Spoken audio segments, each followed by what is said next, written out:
All right, hey guys, this is Marcus. I've had some people request that I break down that little 10-second lick that I did. Super simple. You just have to have a few basic sort of understandings of flam patterns and a basic understanding of fivelets. Let's go ahead and sort of dig into this. The first part of this just sort of incorporates paradiddle sticking with some doubles and some simple back sticking. So it's just a paradiddle with a diddle on the downbeat, and I put a high mom on the second partial of the paradiddle, so the E of the paradiddle. After that, I'm going to be doing just straight up doubles on one hand and incorporated a back stick on my right hand. And I'm crossing over underneath with the right hand on that second double on the right, left.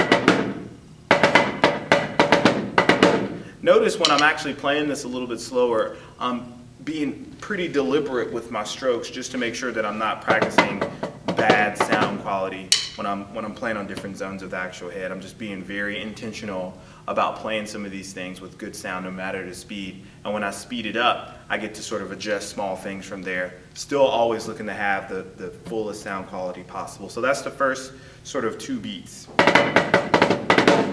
Right now, my sticks are crossed. It's about at 2 o'clock and 10 o'clock here, and that sets me up for these 16th notes that's going to occur on the rim once again at 2 o'clock and 10 o'clock.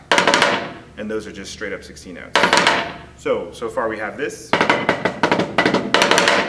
After that, I just have right hands, and I'm going to be pulling those back to the center. While I'm doing that, I have a basic thumb flip. So it's just going to go around my thumb, and I'm almost sort of snapping my fingers when I do that. So far I've had this. So I'm pulling this back from 2 o'clock back to the center of the drum. All of that is going to be piano. But it's going to give the illusion that it's slightly crescendoing just based off of the circumference of the drum. It's just going to sound fuller as you go towards the middle. After that, I have a book report. The only thing I'm changing is that very last partial of it. I'm just making it into a buzz. And that's going to be right at the edge of the drum, but I'm going to release that on my left hand right in the center of the drum. I'm going to decrescendo straight up fivelets here, releasing on the rim with my right hand.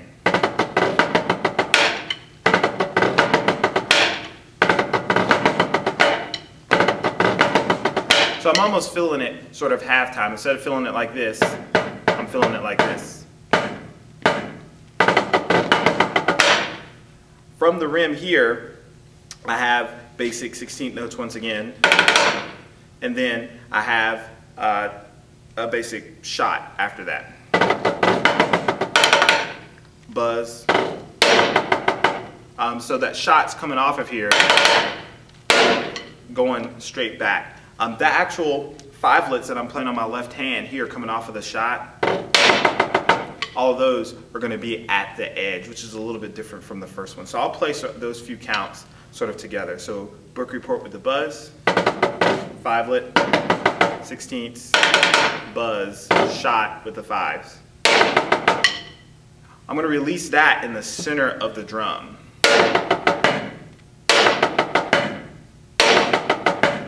From here, there's 2 things going on. I have that same sort of motive with the sticking as far as one right hand and the rest of them left hands. Once again, still in fivelets. 1, 2, 3, 4, 5, 1. And then I'm just putting a double or a diddled articulation on the downbeat of that. While I'm doing that, I'm going to go ahead and do an outward pancake flip. So I'm pushing the butt out, and it's just a half flip, so it's not anything too hard. So with the double,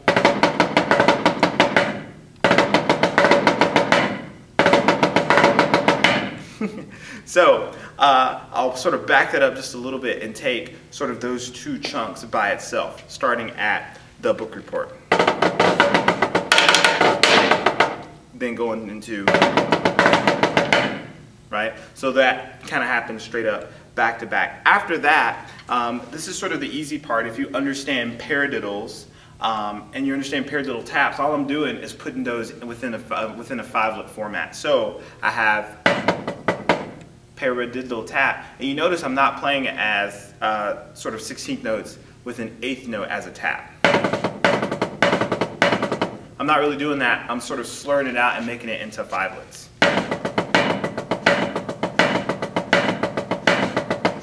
Now, along with that, what I'm doing is I'm just putting sort of a flam tap on the actual diddle of the paradiddle.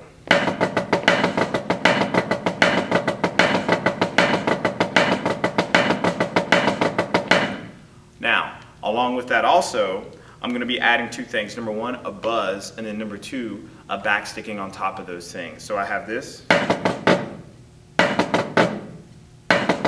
So after the flam, that's going to be a short buzz on sort of the end of that. So I'll sort of show you how I would build this up if you have problems playing with it. I'll just basically start with no articulations on it, just the two height paradiddle taps in the form of a 5-let.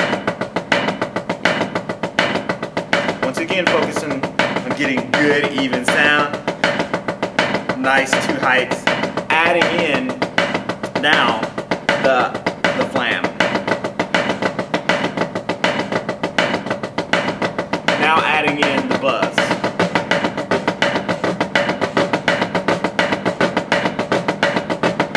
Sweet. Now, on that last partial, on what would be the tap of the paradiddle tap, the first time I'm just doing a basic backstick coming over with my left hand. You can do it either way, either straight over or at an angle. I don't think it's fast enough to warrant having to go over at an angle. So I'm just going straight over for sort of this situation here. You can do whatever you want to do, right?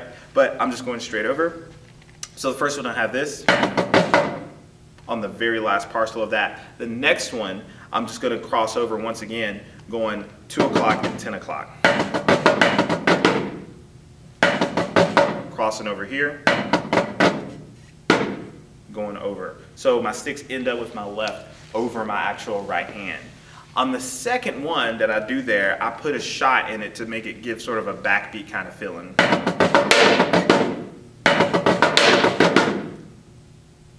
From this point, I have basic 16th notes, and I'm going to sort of unravel myself by kind of going around. It's not going to be a full-on circle, but I'm going around sort of halfway and coming back to the center.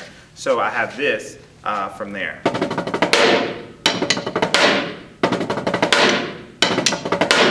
One in, two in, a shot, right?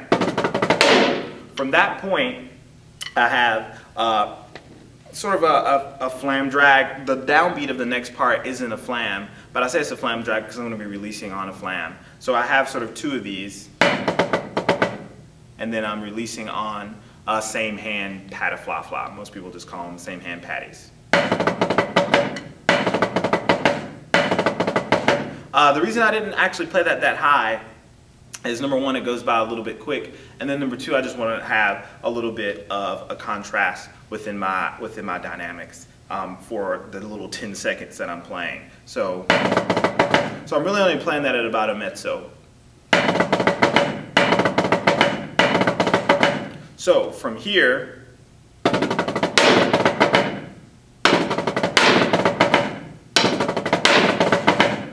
right? So after that business, I'm treating that next note as a downbeat, almost like a whole new measure. So if you're trying to sort of think about that, the next part coming up in a 4/4 measure, you would probably get a little bit mixed up. So after this,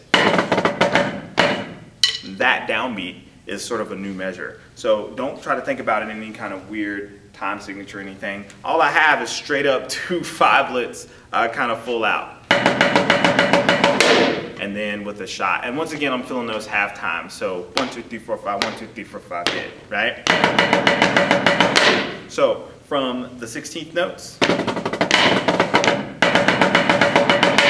and with the shot, and I actually sort of man shot like super far back on the drum, and I let it stick for a little bit just to give sort of a darker kind of timbre when I played it in context. Hope you guys have loads of fun with this lick. Once again, it goes by really quick. It's not really that hard if you have an understanding of flams, if you have an understanding of basic backstickings, and of course 5-lets. You guys rock. Thank you for supporting MarcusHawkinsMusic.com.